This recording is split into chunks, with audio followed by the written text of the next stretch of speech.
গ্যাসের সরবরাহ বাড়লেও রাজধানীর ফিলিং স্টেশনগুলোতে রয়েছে যানবাহনের বাড়তি চাপ। ভোগান্তি পোহাতে হচ্ছে চালকদের। এ নিয়ে জানাতে সরাসরি যোগ দিচ্ছেন সহকর্মী নিয়াজ মোর্শেদ। নিয়াজ, ফিলিং স্টেশনে এখন কি পরিস্থিতি দেখছেন? পর্যাপ্ত গ্যাস পাওয়া যাচ্ছে কিনা?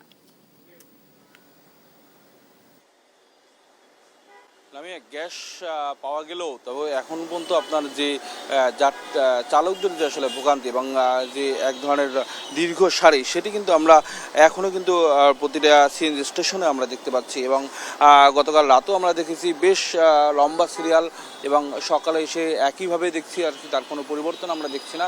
যদিও আমরা কয়েকজন চালকের সাথে কথা বলছি, এর আগে গেল মাসে আসলে যে পরিমাণ অপেক্ষার প্রহর গুনতে হয়েছিল গ্যাস পাওয়ার জন্য সেটি অবশ্য একটু কমেছে, কারণ আপনার সেক্ষেত্রে তারা বলছেন যে এর আগে যে 2 থেকে 3 ঘন্টা তারা দাঁড়িয়ে থাকতেন গ্যাস নেওয়ার জন্য, সেখান থেকে তারা সরে এসে এখন প্রায় হয়তোবা ঘন্টাখানেক তাদের আসলে অপেক্ষা করতে হয়, এমনটি তারা আমাদেরকে বলেছেন। তবে পর্যাপ্ত যে পরিমাণ চাহিদা আর কি চালকদের, সেই চাহিদা মতো গ্যাস আসলে তারা এখনও পাচ্ছেন না। সেক্ষেত্রে দেখা গেছে যে আপনার যদি সিএনজি চালকদের কথা বলি, তারা আপনার যে 180 টাকার গ্যাস পাচ্ছেন এবং সেই 180 টাকার গ্যাস দিয়ে আসলে ঠিক যতটুকু চলা যায় আজকের দিনে ততটুকু চলবেন, তারপরে এসে আবার তাকে আবারও সেই গ্যাসের সিরিয়ালে দাঁড়াতে হবে, এমনটি তারা আমাদেরকে জানিয়েছেন। এবং সেই সাথে যদি বলি যারা উবার চালক, তাদেরও আসলে একই সমস্যা।